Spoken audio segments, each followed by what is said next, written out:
Orang bermalam-malam jagungan sama teman asik itu kan perlawanan terhadap nafsu kita, syahwat kita untuk mungkin nikmati dugem di bar atau di tempat-tempat maksiat. Itu setan di Indonesia tuh kaku hati sama Ki Jawa. Orang supaya tidak tertarik maksiat itu Ki Jawa cukup ketemu kancane masak terong guyon, gejol-gejolokan zaman mondok, suwengi lulus sangka maksiat. Bar wis tutup. Saya akan cerita sedikit tentang tradisi hujjah. Dulu ulama itu kelihatannya sederhana, tapi kalau berargumentasi itu hebat. Tadi Gus Yofur menyebut kitab Mbah Hasyim itu mengharamkan kentong. Beliau masyhur itu punya kitab namanya Al-Jasus an Tahrimin Nakus. Intinya kentong itu haram. Secara dalil ini meyakinkan sekali karena ketika Rasulullah rembukan sama sahabat, kita dengan apa memaklumatkan orang kalau waktu sholat masuk. Ada sahabat yang usul pakai kentong. Dzaka lin nasara itu Nasrani. Ya pakai buk itu semacam trompet besar. Dzaka lil Yahud. Kemudian ada yang usul kalau gitu api ya Rasulullah dzaka lil Majus. Sehingga dari hadis itu Mbah Hasyim berpikir kentong itu haram. Tapi Mbah Fakih Mas Kumambang itu mengkritik Mbah Hasyim dengan ngarang kitab Hazruus an Tahrimin Nakus. Jadi beliau ngomentari kitab itu sambil geleng-geleng kepala. Kitab kok keliru nganti ngono itu. Jadi cara pikirannya siapa Ki Fakih. Kentong di Indonesia itu kanggo wedhus dicolong gitu. Pos kampling gitu. Kalau ada banjiran ya kentong, ada maling ya kentong. Jadi enggak ada persamaan sama sekali dengan kentong yang milik orang apa? Nasrani. Sehingga di pondok saya itu ada kentong tapi jelek sekali. Karena itu satu-satunya cara supaya beda dengan kentong yang di gereja. Kalau elek kan mirip kentong di pos kampling. Itu ya agak-agak ilmiah sedikit. Dulu ceritanya Gus Yofur itu saya teruskan. Itu singkat cerita, itu kalau yang di kejadian di Termas itu Mbah Dimyati sudah nyuruh semua kentong disembunyikan karena mau ada Mbah Hasyim. Cerita itu mukarrar di Kiai Fakih sama di Kiai Dimyati Termas. Setelah kentong dikumpulkan semua, Mbah Hasyim datang, senang, ngiranya Syekh Dimyati ini sependapat dengan beliau, yaitu sama-sama enggak ada kentong. Tapi setelah itu ada santri yang matur, Mbah Dim pun beres kentong pun kula delikno sedanten. Itu di depan Mbah Hasyim. Jadi GR-nya Mbah Hasyim bahwa Mbah Dim itu sependapat akhirnya hilang. Ternyata ini akal-akalan tuh gitu. Karena santrinya matur, Mbah Dim pun beres sedanten kentong beduk sudah disingkirkan. Itu di depan Mbah Hasyim. Saking lugunya santri, nah saking ikhlasnya agak ngerti mahalus syahid ini adalah Mbah Hasyim. Saya mau meneruskan cerita Gus Yofur. Dulu Mbah Mun ngaji di Lirboyo, tapi Kiai Makhrus ngaji sama Kiai Khalil Harun. Kiai Khalil Harun itu adik juga sekaligus muridnya Mbah Umar Harun. Mbah Umar Harun itu generasi kedua setelah Mbah Ghazali. Beliau menantunya Mbah Ghazali, tapi ya sudah ponaan. Sehingga tradisi ini penting karena saya berkali-kali bilang di mana-mana.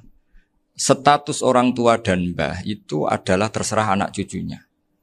Bukan terserah mbahnya, tapi terserah anak cucunya. Saya tidak akan bosan mengingatkan ini. Saya pernah di makamnya Nabi Yakub, itu ya dikemuli bendera Israel. Di makamnya Nabi Dawud. Nabi Ibrahim juga dekat sinagog. Sehingga Quran membela Nabi Ibrahim disebut maka anak Ibrahimu Yahudi wala Nasrani. Karena ketika beliau berposisi di Israel, kemudian penguasanya adalah Yahudi, bisa saja makam ini ditulisi dan distatuskan ala Yahudi. Ya seperti Nabi Yakub. Nabi Yakub itu nabi yang kita yakin tentu berkeyakinan beliau orang baik, orang muslim, orang mukmin, tapi karena di desain mereka ya dikemuli bendera Israel. Dan disebut Abul Yahud. Karena kita tahu nama lain dari anaknya Nabi Yakub adalah Yahuda bin Yakub bin Ishak bin Ibrahim. Sehingga perasaannya orang Yahudi menjadi Yahudi itu yang ngikuti mbah-mbahnya. Nah khawatir saya ketika buyut-buyut kita kaya. Buyut saya itu orang kaya dulu, namanya Badur Rahman. Itu kaya sekali, tanahnya banyak. Dulu cerita Mbah Hasyim ya kaya sekali. Mbah Maksum juga kaya. Mbah Abdul Aziz juga kaya. Karena dulu itu inginnya kiai itu yo ketok sugih lah, gak ngel-ngelo santri. Tapi nanti kalau cucu-cucunya sudah ndak alim, itu ndak dianggap punya tanah itu karena untuk fasilitas santri. Aku tak kedonyan, mbah-mbahku ya kedonyan. Buktinya tanah yombo. Karena dia akan menafsiri sesuai cara berpikir. Makanya sanad keilmuan yang diceritakan Gus Zofir itu harus diulang-ulang. Kalau nggak diulang-ulang, maka kita akan berpikir sendiri untuk menafsirkan masyayikhon al-kiram atau ajdadan al-kiram. Nah, ini yang bahaya, yang sering Quran mengingatkan. Jadi ada status yang disematkan oleh anak cucu, kayak orang Yahuda tadi. Yahuda bin Yakub bin Ishak bin Ibrahim. Itu menstatuskan mbah-mbahnya yang bernama Ibrahim itu Yahudi. Sampai Quran sendiri yang bela makana Ibrahimu Yahudi wala Nasrani. Karena secara geografis sekarang Ibrahim di Israel dan otoritas itu juga milik mereka, sehingga mereka bisa masang-masang atribut yang menunjukkan kalau itu Yahudi. Beberapa al-alim al-alamah yang minnah itu sudah wafat dan kadang-kadang zuriyahnya itu tidak kita. Kalau sekarang orang bahasakan kubu sebelah. Akhirnya ya nggak boleh dikholi, nggak boleh diziarahi. Terus seakan-akan yaktaduna biroi, seakan-akan mereka berpendapat dengan pendapat syekh ini, padahal tidak. Nah, sehingga tradisi ketersambungan sanad tadi, baik secara genetik atau secara asbab, itu harus terjaga.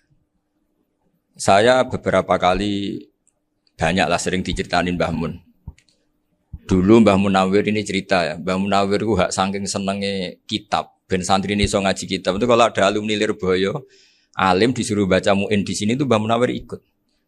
Saking ingin tasjeknya, ingin ngajari santri bahwa ngapal Quran itu hafal tok, tapi yo faham. Dan penggalinya Mbah Munawir itu sampai klimaknya dulu Mbah Zaini itu nate nikah sama Nyai Komariah kalau nggak salah, binti Karim, binti Manap.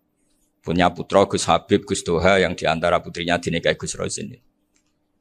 Terus akhirnya kesampaian juga ketika Mbah Munawir punya mantu alim alama namanya Mbah Ali Maksum, angsal Nyai Hasyimah. Sampai Pondok Kramjak ma'ruf bil ilmi, terutama ilmu sorof dulu karena Mbah Maksum itu komplain, fa'ala ya fulu kok terus fa'lan ya fa'ala ya fulu ya uf'ul gitu kan. Masuk fi'il kok jejer isim gitu. Jadi dulu kata Mbah Mun itu ada persaingan ilmu sorof, sorofnya Mbah Maksum Ali Kuaron sama Mbah Ali Maksum Jogja. Jadi walian tok, yang satu Maksum Ali Kuaron, yang satu Ali Maksum. Ya itu dulu saingan ngarang sorof. Nah ini yang menang siapa? Ya terserah duriannya. Kalau duriannya keren ya menang karena terserah yang kampanye. Saya bayangkan adekan Mbah Zubair tidak punya anak sealim Mbah Mun. Mungkin kalau Mbah Zubair juga tidak sewow kalau punya putra Mbah Mun. Karena saya berkali-kali bilang kalau dalam syair Arab itu kama takarroma, kadang dilafatkan kama tasyarrofa bi Muhammadin adnanu. Orang berpikir Adnan itu siapa? Itu karena ada Nabi Muhammad SAW. Orang mencari-cari. Mbah Mun itu mencari Mbah Zubair karena ada Mbah Mun. Orang mencari Mbah Dahlan karena ada Mbah Zubair. Wong kok alime ngono bapake sapa? Wong kok alime ngono putune sapa? Tapi kalau kita ini sudah ndak alim, ini orang sudah enggak tertarik nyari-nyari leluhurnya karena dianggap selesai. Jadi yang dengan tanda kutip yang menghabisi mbah-mbahnya itu ya mesti cucunya. Ini mau ngamuk, mau peringatan, tapi ini juga peringatan pada diri saya sendiri. Jadi sehingga zuriyah ini penting. Kenapa para nabi mesti donga zuriyatan thayyibah? Kenapa selalu berpikir tentang zuriyah? Wa ja'alaha kalimatam baqiyatan fi aqibi.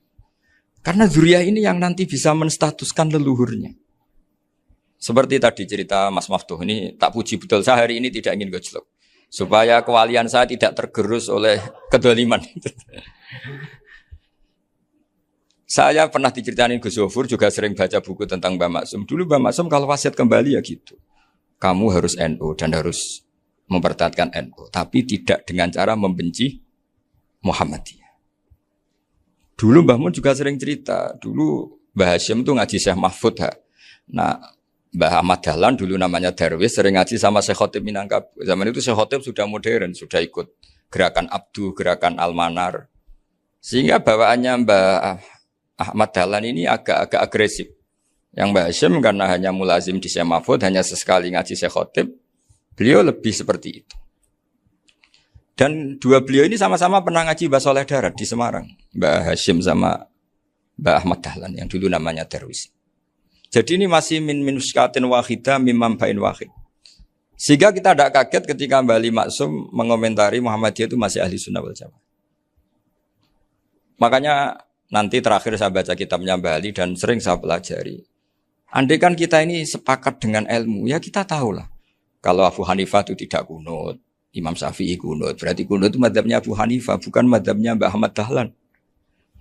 Apa ndak kunut itu mazhabnya Abu Hanifah, bukan mazhabnya Mbah Ahmad Dahlan. Kita kunut itu mazhabnya Imam Syafi'i, bukan mazhabnya Mbah Hasyim. Ini semuanya masih dalam bingkai ilmu. Adzan qobla subhi juga riwayatnya jelas. Tidak adzan ya sudah perilaku kita sudah jelas. Dulu Mbah Mun sering didik kita gitu. Saya sering dengar cerita kalau dulu Pak Arif Fakhruddin begitu hormat sama Mbah Ali, apalagi duriahnya Mbah Azhar Basir, karena beliau dulu do ngaji di Termas. Dulu itu enggak ada masalah karena semuanya dianalisis pakai ilmu. Tapi sekarang pakai identitas, yang kunut tuh NU, yang enggak kunut Muhammadiyah. Berarti Abu Hanifah itu Muhammadiyah, Imam Syafi'i itu NU. Berarti Imam Syafi'i itu ya anak buahnya Ki Miftahul Ahyar kira-kira gitu kan anak buahnya Pak Said Akil. Kan terus jadi repot. Dulu kita ini pengagum ilmu, bukan pengagum perbedaan. Sehingga di sini yang saya kagum dari sekian ceritanya Mbah Ali Maksum, supaya kitab ini to the point, supaya nggak lama-lama karena waktunya juga. Nanti kalau kemalaman ini kena semprit ini sudah. Ini diantara yang diceritakan Bali itu unik. Imam Syafi'i itu sering tawassul, sering wasilah sama siapa itu? Abu Hanifah. Ini sudah tak petakan, saya baca yang sensitif lah. So, yang ini ya. Ziyad al-Babus Samin, terus sebentar ini yang bab tawassul.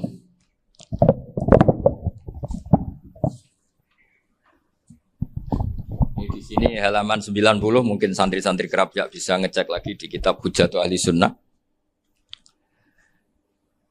Ketika cerita tawassul, di antara yang diceritakan Mbah Ali Maksum adalah perilaku ya, bukan sekedar statement tapi apa? Perilaku. Perilakunya Imam Syafi'i atau ahwalnya kalau bahasa halusnya, yang selalu ke makamnya Abu Hanifah untuk tawassul. Padahal Imam Syafi'i itu orang yang secara ilmu sering kritik Abu Hanifah. Jadi ini saya baca ini di halaman 100, jadi tawassul mulai halaman 9 berapa ini? Sampai halaman ini yang Qala sami'tu Syafi'iyya yaqul inni la atabarraku bi Abi Hanifah wa aji'u ila qabri fi kulli yaumin za'iran. Fa idza uridat li hajatun shallaitu rak'atain, halaman 100, waji'tu wa sa'altu wa ta'ala al-hajat indahu fama tab'udu anni hatta tuqda.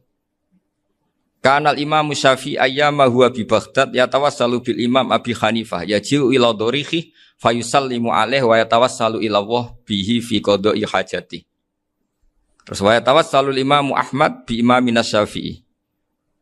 Jadi di antara yang diceritakan Mbah Ali Maksum itu betapa Imam Syafi'i yang terkenal sering mengkritik Abu Hanifah dalam tatanan fikih karena beliau tidak percaya ada istihsan.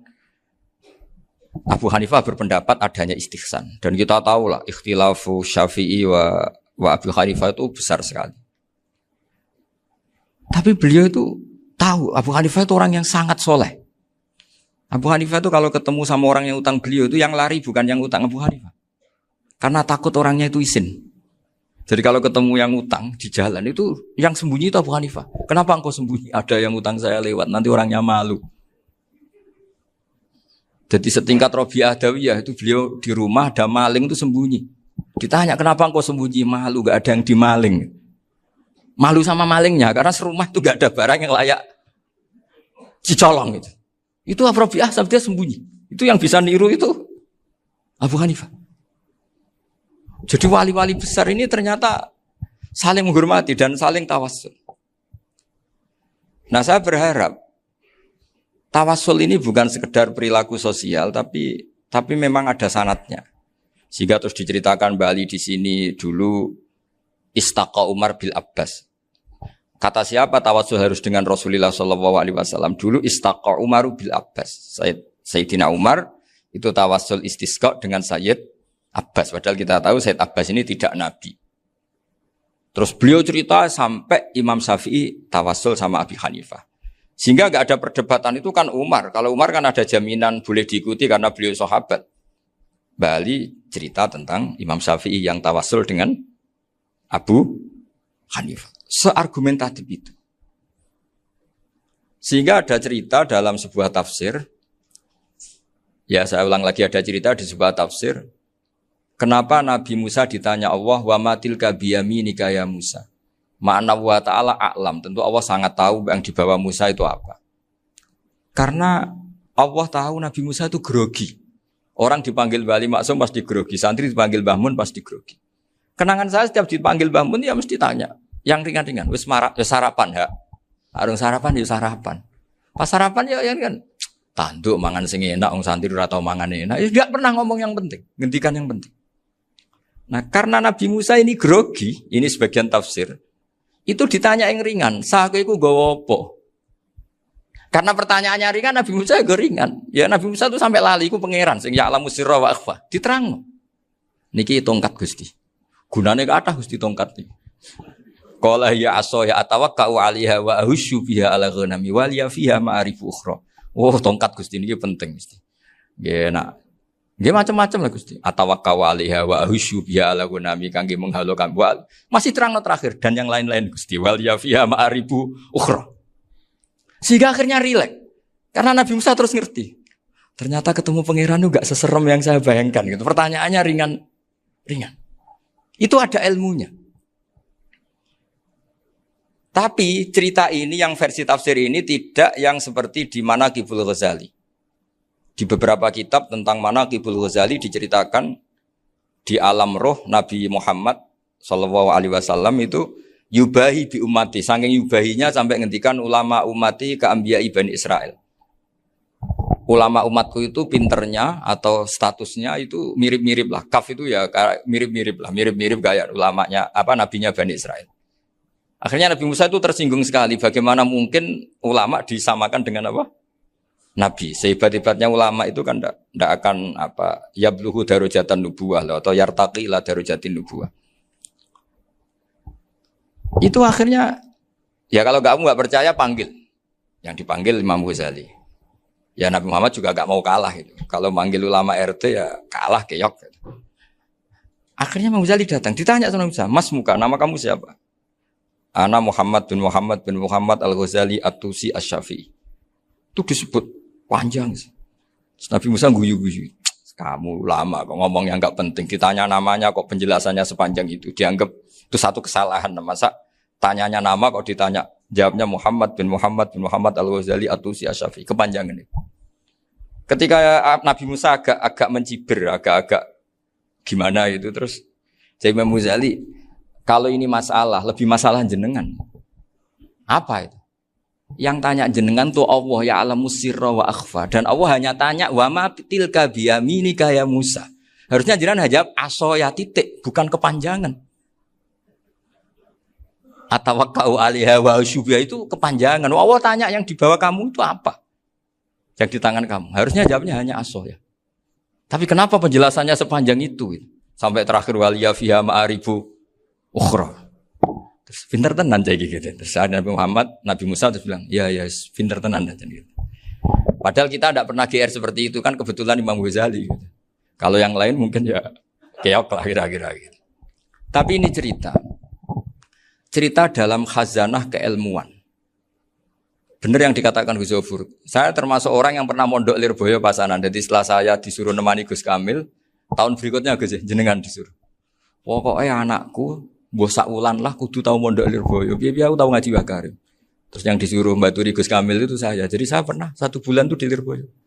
Karena saya ini santri beling ya, kontraknya pokoknya penting ziarah Bakarim. Biasanya enggak pernah ngaji ya. Pokoknya gerbar ngisa. Ziarah ya sudah.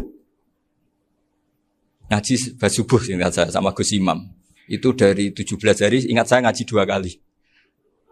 Tapi kalau ziarah ke Bakarim sudah lupa jumlahnya karena memang kontraknya disuruh ziarah. Sampai seperti itu. Dan saking senengnya bangun sama Mbak Karim sama masih ingat. Ngamplopi salam template itu masih ingat untuk Gus Anwar, untuk Gus Imam, untuk Gus Kafabi, termasuk untuk Gus Maksum. Itu malam-malam saya dijak ngamplopin. Zaman itu saya masih ingat selawewu. Zaman itu kos 1 bulan itu 13.000. Jadi kira-kira kalau 25.000 itu untuk kos 2 bulan. Jadi saya krusnya itu pakai kos. Saya masih ingat Mondok Sarang itu kos 1 bulan 13.000. Berarti kira-kira 500.000 itu di amplopin sendiri sama Bang. Ini untuk Gus War, ini untuk Gus imam, ini untuk Gus. Padahal Gus Imam ini mondoknya sudah di Mbah Mun. Itu Mbah Mun hormatnya sampai untuk jatah salam tabligh. Lah yang ribet kebalikannya, kita pulang Gus Imam karena melihat Gus Kamil ini putrane Mbah Mun, Gus Kamil disangoni. Saya juga disangoni karena Gus Imam dulu ngaji juga sama Pak D saya. Sama keluarga saya. Itu kata Gus Kamil setelah keluar, mau kamu nih gue abal, boten berarti gue aku. Karena ini penting, ini kalau sampai dianggap tukar guling, ribet deh. Jadi ditakwil sendiri lah, mau kamu nih gue abal ya, boten wis, yes berarti halal. Tapi sama Mbah Mun ya ditanya. Ditanyanya bukan apa karena untuk meneruskan tradisi bahwa kalau kiai ketemu itu ya saling memberi hadiah, saling itu sudah faqaddimu baina adena juakum apa? Sodaku. Sehingga ketika Kapya ini punya Bali Maksum alim alama, kemudian melahirkan murid-murid yang juga ipar kayak Mbak Warsun bisa ngarang apa Kamus Al-Munawwir, Pak Bik juga punya karangan Kamus Al-Mu'asir. Saya itu punya semua. Karena ini adalah buah dari bahwa kita ini tidak kalah sama produk-produk yang di sana. Bahwa produk di kita ini sudah cukup untuk mengantarkan orang menjadi alim alama. Dulu Mbak Zubair ke Mekah ya sudah alim alama. Gus Zufur ke Al-Azhar sudah alim semua. Teman-teman kita ke Mekah itu sudah alim semua. Padahal produk mondoknya ya tadi. Mau digojlok kiai ini, terus mangkel be keamanan biasanya. Biasanya musuh besar pondok itu keamanan. Jadi bukan berarti gojlok ibunya Gus Maftuh enggak. Biasanya keamanan itu musuhnya apa? Banyak. Itu tradisi keilmuan itu harus dijaga dengan hujjah dan dengan tadwin, dengan pembukuan. Saya punya sekian cerita ya, misalnya dulu kita mungkin iskal itu janggal. Kenapa sih orang Islam tukaran sama orang Islam?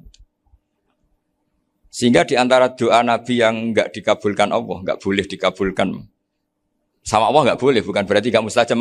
Redaksinya famana aniha, memang enggak boleh. Redaksinya bukan falam yastajib lahu tapi famana aniha. Di Al-Marrah As-Salisa ini Nabi dilarang, yaitu melarang umat Islam itu jangan sampai tukaran sama umat Islam sendiri. Itu kata Allah, ya tidak bisa kata Allah, kalau itu tidak saya kabulkan. Itu dulu guru-guru kita nyontohkan sederhana. Kira-kira kalau saya tukaran wek Gus Zofuru, Mbah Mun luwih ikhlas dibanding ditukari wong liya. Nakno kakak ditabuk adik, wong tua luwih ikhlas dibanding ditabuk tonggo. Barokahnya membaca kita lebih mentoleransi. Kalau ada Mbah Hashim dikritik Mbah Fakih Mas Kumambang, kita ikhlas itu. Tidak dikritik guru PAUD, itu kan. Atau dikritik orang-orang yang nggak bisa ngaji. Artinya ternyata keliru kita bilang kiai kok tukaran. Justru bagus kiai tukaran. Dibanding kiai dikritik guru PAUD atau dikritik orang-orang yang nggak bisa baca kitab. Akhirnya barokahnya baca kita menjadi tahu. Dulu Mbah Mun sering cerita, ini masih cerita silsilah ya. Jadi Mbah Ali Maksum tadi kita tahu di antara guru besarnya Mbah Ali Maksum tentu Mbah Mahfud Termas. Beliau adalah adik dari Kiai Mahfud Termas. Mbah Dimyati ini adik Kiai Mahfud Termas. Itu punya saudara namanya Abdur Razak, juga punya saudara namanya Dahlan. Itu yang membawa Thariqah Syadziliyah di Solo Raya. Yang sekarang alhamdulillah diteruskan Gus Wafi. Dulu di antara pesannya Mbah Mun ke saya, hak Wafi kandani kon ziarah ning Mbah Dimyati. Mergo Thariqah Syadziliyah dulu itu yang bawa keluarganya Mbah Dimyati. Jadi semuanya ini masih dzurriyyatan ba'duha min ba'd. Nah pesan saya karena tadi Mbah Munawwir yang termasuk orang pertama yang bawa Quran, bawa qiraah sab'ah. Kenapa saya bilang termasuk? Karena kalau bilang paling pertama ini nanti butuh data. Dan itu agak kerepotan lah. Tapi yang jelas mimman istahara lah. Mimman istahara yang membawa sab'ah ke sini itu adalah Mbah Munawwir.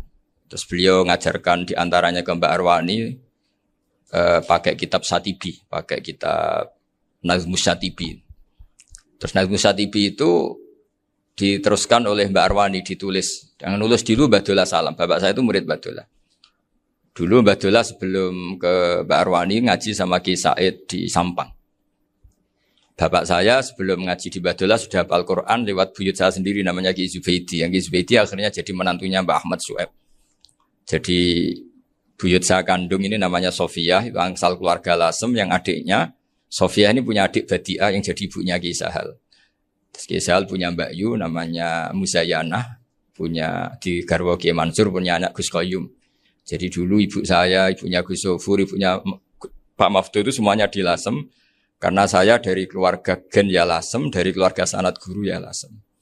Tapi Lasem Bahdawi itu dulu ngajinya di Mbah Umar Harun di Sarang. Nah, Mbah Umar Harun ini menangi Sayyid Ahmad Zaini Dahlan. Sayyid Ahmad Zaini Dahlan ini punya cucu keempat yang hidup di Sedan, terus makamnya di Lasem. Namanya Habib Haidar, itu yang nulis biografinya Mbah Maksum. Mbah Maksum bukan Bali, biografinya Mbah Maksum. Itu ditulis oleh Habib Haidar, namanya Haidar bin Hasan bin Sodaqoh bin Ahmad Zaini Dahlan. Nah, Habib Haidar ini menantunya Sayyid Hamzah Sato. Hamzah Sato itu Hamzah bin Abdullah bin Umar. Itu kakaknya Sayyid Abi Bakar Sato, Sohibul I'anah. Nah, Sayyid Umar ini yang dulu ngajari mbahnya Mbah Mun namanya Ahmad bin Syuaib. Nah, di antara ajarannya adalah baca kitab-kitab kecil yang bisa dihafal. Dibawalah ke sarang jadi metode muhafadzah. Tapi kemudian lama-lama oleh pondok itu jadi syarat kenaikan kelas. Dulu gak ada muhafadzah untuk kenaikan kelas ya, supaya orang alim itu harus hafal, lama-lama dipakai syarat untuk muhafadzah. Jadi semua ini sanad harus kita ingat supaya kita bisa menjaga tradisi. Termasuk tradisi ini kiai seneng jagungan, terus ngomong ra penting. Itu juga sanad. Setahu saya Mbah Mun itu kalau ketemu bapak ya guyon terus. Saya punya kenangan tuh yang dulu agak iskal tuh begini. Ada isu lah, entah isu entah hoax entah apa, ada kaji itu agak beling itu, pokoknya beling lah. Seneng siapa itu, rondo lah apa. Pokoknya beling gitu. Ketika Mbah Mun dilaporin tamu, kalau kaji itu beling sama rondo itu. Mbah Mun tanyanya lucu. Lu ayu no cung. Wahyu banget Mbah. Wahyu. Itu bapak juga bakas ayu nih. Dulu saya sekali ini kiai kok bakas wong ayu, bakas budine barang lah kira-kira gitu. Tapi setelah saya tambah alim, tambah ngerti itu, kata bapak gini. Ya abek bakas ayu hak, timbang iya, no malah kozaf. Ternyata seni. Sekali Mbah Mun atau bapak bilang, waji kok zino kaji, maka larinya ke kozaf. Maka menghindari bahasa menuduh, ngomong yang nggak penting. Loh ayu no. Jadi kiai dulu tuh orang sok suci tapi menghindari hal-hal yang jadi punya seni untuk ngelola kehidupan. Orang bermalam-malam jagungan sama teman asik itu kan perlawanan terhadap nafsu kita, syahwat kita untuk mungkin nikmati dugem di bar atau di tempat-tempat maksiat.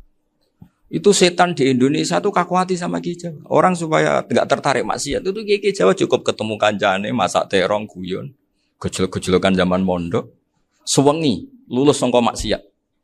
Bar wis tutup. Perlawanannya sederhana, enggak pakai tahajud, enggak pakai wiridan karena Ki Jawa juga koyoke rapati potongan ahli ibadah gitu. Itu jagungan gitu. Jadi setahu saya itu pernah lihat Bali itu sekali ketika beliau ngisi ceramah di Mbah Hamid Bedowi. Saya masih kecil diajak bapak. Dulu kalau bapak ngelihat Bali sama Mbah Hamid itu mesti nangis. Karena dua orang alim bertemu. Yang akhirnya ya bisanan itu. Mbah Hamid punya anak Gus Nasih, di sini ada Mbah Nafisa, terus jadi Mbak Salih Hindun itu. Jadi dulu tuh ya guyon terus ketika ketemu. Itu yang sering bodoni Mbah Hamid itu ya Ki Bisri.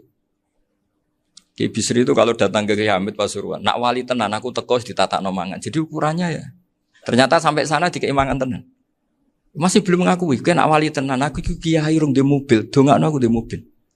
Sudah kalah satu seri itu masih gak terima.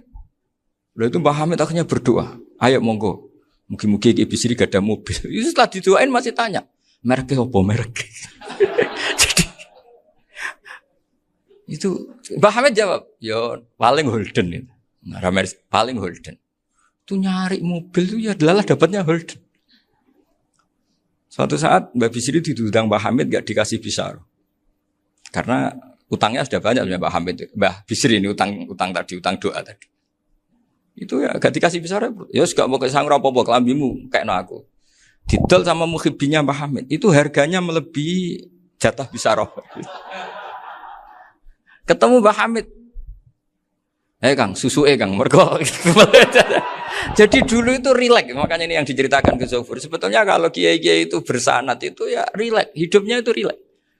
Karena rileks ini perlawanan terhadap kemungkaran. Saya dulu musyawarah sering sama Gus Zofur usul fikih. Itu jelas di antara yang ditulis Lubil Usul itu.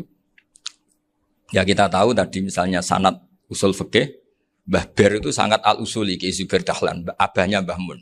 Punya murid di antaranya Kiai Sahal. Kiai Sahal punya karangan Thariqatul Husul fi Syarhi Lubil Usul. Itu Thariqatul Khusyul itu beliau ngendikan dalam mukaddimah bahwa saya bisa mensara ini berdasar ngaji maknani sama Mbah Zubair. Terus beliau mengutip sarah itu dari kitab Nailul Ma'mul. Beliau ngendikan binus khotin khotiyah ghairi matbu'ah. Dan itu ditemukan di Kiai Mansur di Lasem. Karena Kiai Mansur iparnya Mbah Sahal. Mansur bin Khalil itu diantara katibnya Syekh Mahfud. Jadi semuanya ini sambung. Mbah Ber, saking ahli usul fikihnya, kalau ngajar usul fikih itu kalau guyon takriran saya ini lebih memahamkan ketimbang sarah. Ya sudah, terus Mbah Zubair, Kiai Fakih, terus Syekh Mahfud. Di sini Syekh Mahfud termasuk orang yang dekat Mbah Munawir sampai putrane Mbah Mahfud namanya Gus Muhammad dibawa Mbah Munawir, kemudian mondok di Termas diantaranya, terus dinikah jadi menantunya kalau nggak salah Haji Taslim di Betengan, kemudian sekarang juriannya Mbah Mahfud di Betengan. Ini nggak boleh hilang secara seperti itu. Diantara di usul fikih diterangkan ketika diantara 5 hukum itu ada yang bernama mubah. Mubah itu boleh dilakukan, boleh ditinggalkan, dan kalau dilakukan ya tidak berpahala, tidak disiksa. Itu ada ulama yang protes. Protes gak bisa seperti itu. Ithma min mubahin illa wa tahaqqaqu bihi tarku haramimma. Fa'il zamu minas sukun tarkul qatli wa minas sukut tarkul qadaf. Tidak bisa, mubah itu tidak ada. Kalau kiai jagungan semalaman, itu Allah ngitungnya itu hada taroka dugem, wahada taroka delok dangdut, wahada taroka kada wakada. Oh, itu luar biasa. Dan kita ngikuti yang seperti itu saja. Gak usah tahajud, gak usah witir telulas, kaya ora kuat timbang gremeng. Sewengi jagungan, setan ngenteni kita tergoda maksiat, ternyata maksiatnya sampai tutup, kiainya masih apa? Jagungan. Jadi jagungan saja ada ilmunya bahwa itu perlawanan terhadap tarkul ma'asi. Sehingga bagaimana Anda katakan mubah ini mubah, toh gunanya adalah tarkul haram. Meskipun efek mubah juga bisa tarkul wajib, wae bojo blonjo turu. Karena wae ngrumat ibuke turu. Itu halal wajib. Jadi mubah itu resikonya ya bisa tarkul wajib, bisa tarkul. Sehingga kalau sanad ini terjaga secara baik, secara kultur, saya sering juga sakuan sama Gus Yofur, itu mesti tak niati gitu. Jagungan wong alim kuwi ibadah dan menikmati ibadah adalah dabul auliya wa dabul ulama. Kata Imam Ghazali, pada akhirnya waqud buhadatin al-istilzat bil mubahat. Kata Imam Ghazali, pada akhirnya qutbu hadatin, madaru hadatin, pokok dari agama ini adalah melawan kemaksiatan dengan kita menikmati al-istidzat bimbah. Kita menikmati sesuatu yang dibolehkan Allah Subhanahu wa taala. Dan seperti ini itu bisa qasmu dhuhri syaitan, bisa menghancurkan punggungnya setan. Karena kalau melawan setan dengan ibadah ini kadang kita capek selain isra potongan. Tapi nak kangkang ning komplek H gitu jagungan mbek kancane, ngenang melarate, mbok ngenang ra sekolah ramunggah, kenangan sing ramunggah diarani istiqomah. Gitu kan. Diarani tulus zaman, kok sing munggah dianggap kesusu. Saya ini punya pondok Quran, kalau ada yang hafal 3 tahun mesti digojol kancane. Gak apik kesusu itu. Kesusu itu mesti tidak barokah karena tergesa-gesa apa? Hatam. Sehingga yang enggak hatam-hatam itu kayak partai mayoritas. Ini yang partai tulis zaman katanya. Ahli sobri katanya. Akhirnya di pondok gara-gara itu mau guyon tapi enggak ada stigmasinya, malah enggak naik. Di Pondok Sarang itu saya punya teman itu banyak yang sekelas dengan saya, sekelas sama Gus Kamil, akhirnya sekelas dengan Gus Zofur. Padahal saya ini kakak kelas. Saya temannya, Gus Kamil temannya Gus Zofur. Ini anak ini nggak pernah naik, itu nggak dinyek, nggak dicibir di pondok. Karena guyonan tadi, guyonan bahwa ini bagian dari bentuk apa? Istiqomah. Nanti yang goblok juga tenang. Karena kiainya cerita, kadang santri goblok ya baru kan. Di sini pondok akeh santri ora tau sinau ning omah dadi kiai gede. Selalu kiainya tuh cerita seperti itu. Akhirnya sing goblok ya bangga dengan kegoblokannya. Iya, jadi kiai itu orang yang meskipun guyon ini barokahnya Masya Allah. Dan setahu saya kiai-kiai alim itu ya senengannya guyon karena tadi guyon itu luar biasa. Bapak saya itu kalau pesan sama saya itu enak ngaji ya guyon nice. Wong ning omah mikir utang, mikir wedi bojo macam-macam kok ngaji kok jak nangis pisan, nangis ping pindho katanya. Sudah jak guyon ae. Paling gak lali. Dan beliau punya dalil kul bi fadlillah bi rahmati fa bidzalika falyafrah. Jadi jangan sampai orang ini farah bil maksiat, jangan sampai orang itu Dan ini yang saya kenang dari sekian cerita murid Bali.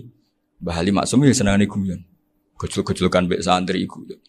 Ini saya maklumatkan ke semua santri beliau bahwa ini bukan sekedar guyon, tapi al-istildad bil mubahat. Ini adalah perlawanan terhadap setan karena banyak orang bisa senang tuh kalau nunggu maksiat. Ini bisa senang dengan sesuatu yang tidak maksiat. Itu kayak apa hebatnya? Makanya Nabi itu kalau ketemu sahabat ya sering ngendikan yang ringan-ringan. Ya Umar ma'afalan duher jom mana piye ije. Kalau ketemu anak kecil ya. Nanti ketemu yang tua-tua yang sudah enggak bisa mikir ya cerita-cerita saya mohon sekali murid-murid kerap ya. Jangan hanya ngaji fikih. Kalau hanya ngaji fikih itu posisi Abu Hanifah itu seakan-akan nyun sewu orang yang sangat tidak ahli hadis. Karena beliau di situ kelihatan kalah sekali dengan Imam Syafi'i. Apalagi di perdebatannya Muhammad bin Hasan Asy-Syaibani dengan Imam Syafi'i itu kelihatan sekali betapa Abu Hanifah itu orang yang nyun sewu ditinggalkan dalam ilmu hadis. Sampai beliau hanya dapat gelar min ulama ahli ra'yi, termasuk ulama yang kuat logikanya. Juga harus baca kitab-kitab seperti ini. Ternyata di balik Imam Syafi'i mukhalif pada beliau di bab-bab fikih, perilakunya sangat hormat. Sampai beliau tuh kalau tawassul ke kuburannya Abu Hanifah. Dan beliau ngendikan an-nasu fil fiqhi iyalun ala Abu Hanifah. Semua orang yang ahli fikih itu masih anak buahnya Abu Hanifah. Saya berkali-kali cerita, mazhab Syafi'i itu alatut tadhir hanya dua, yaitu alma wa turab. Abu Hanifah nambahi wanar. Alasannya Abu Hanifah orang mukmin yang dosanya banyak itu dibakar di neraka dan alasannya Allah litadhirihim untuk mensucikan mereka. Sehingga pikirannya Abu Hanifah an-nar itu min alatit tadhir. Apa yang terjadi ketika bata itu batu bata yang dibakar di situ campur teletong campur apa-apa itu kalau sudah mazhab Abu Hanifah selesai sudah suci karena sudah ngelewatin pembakaran. Meskipun kita tidak akan kalau kehilangan air terus wudu dengan api bisa bunyak semua itu. Tapi apapun itu menjadi solusi. Sehingga saya punya kitab namanya Ikhtilafu Malik Ikhtilafu Malik wa Abu Hanifah atau Ikhtilafu Syafi'i ma Abu Hanifah. Itu kelihatan sekali kalau Abu Hanifah itu nyuruh posisinya kalah. Karena yang ngarang orang-orang Syafi'i. Tapi kalau melihat kitab-kitab kewalian, misalnya di kitab Mizan Kubro ini juga sering disebut kisah itu Mbah Ali Maksum tentang Imam Sa'roni. Berkali-kali beliau mengutip Mizan Kubro. Itu Abu Hanifah adalah orang yang sangat mukasyafah. Artinya ketika Nabi cerita air wudu itu menjatuhkan dosa, tidak ada air wudu yang jatuh ke kamu kecuali saat itu juga dosa kamu jatuh. Itu beliau datang ke Madharota Kufah. Kemudian beliau bilang sama si orang tua tadi, tub anizina. Orangnya terus bilang atubu minazina. Ada lagi pemuda datang dibilangin tub an ukuki walideka. Terus bilang tub tu an ukuki walidaya.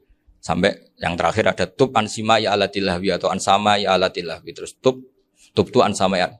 Ketika orang itu ditanya, kenapa engkau begitu tahu dosanya apa? Saya tahu air wudhu ini menjatuhkan apa. Jadi kira-kira kalau zina mungkin ya batang babi lah. Kalau hanya sekedar melihat bak-bak mungkin ya curut atau tikus lah kira-kira gitu. Nah dulu sediluk ya mungkin ya tikus cilik gitu. Nah dulu suwi ya tikus werok itu atau apalah. Pokoknya beliau itu tahu. Tapi anehnya Abu Hanifah apa? Setelah itu dia nangis minta mukasafahnya ditutup. Ya Allah saya ini mukasafah kok malah menjadi tahu sawatil mukmin. Padahal aturan syariat jenengan man satara musliman satarahu bahwa enggak baik melihat jeleknya orang mukmin. Minta ditutup. Makanya saya ini bangga ada mukasafah. Makom yang kita sampai sekarang itu makom setelah Abu Hanifah mukasafah. Jadi Abu Hanifah repot-repot mukasafah, minta makomnya ditutup tidak menjadi mukasafah. Dan alhamdulillah kita sudah tidak mukasafah sebelum minta ditutup. Jadi kita ini keren. Keren karena aturannya itu man satara musliman satara huwa, yang tidak tahu aibnya orang muslim maka Allah akan nutupi aibnya di akhirat. Dan kita alhamdulillah barokahnya tidak mukasafah, tidak ngerti aibnya orang mukmin.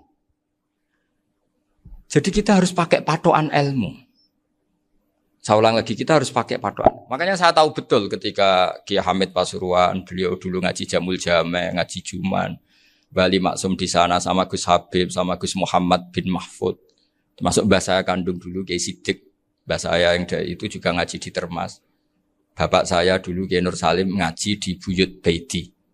Dulu itu kawin juga sederhana, Kak, cerita Gus Sofur. Jadi bapak saya kandung itu Kiai Nur Salim itu ngaji di Mbah Baiti. Mbah Baiti itu adik kandungnya buyutnya saya dari ibu. Nah, Mbah Bedi itu teman akrabnya mbah saya namanya Kiai Nursam, Mbah Nursam. Singkat cerita terus Nur ke Jorabin arah Arabekno itu. Setelah bapak saya ke Badullah mau ditawarin jadi mantu, kata bapak saya kula pun dipek mantu Mbah Bedi. Akhirnya dapat ibu saya itu. Karena ibu saya itu cucu Mbah Bedi, cucu lambung. Jadi mbahnya ibu saya itu Mbak Yunya Mbah Bedi.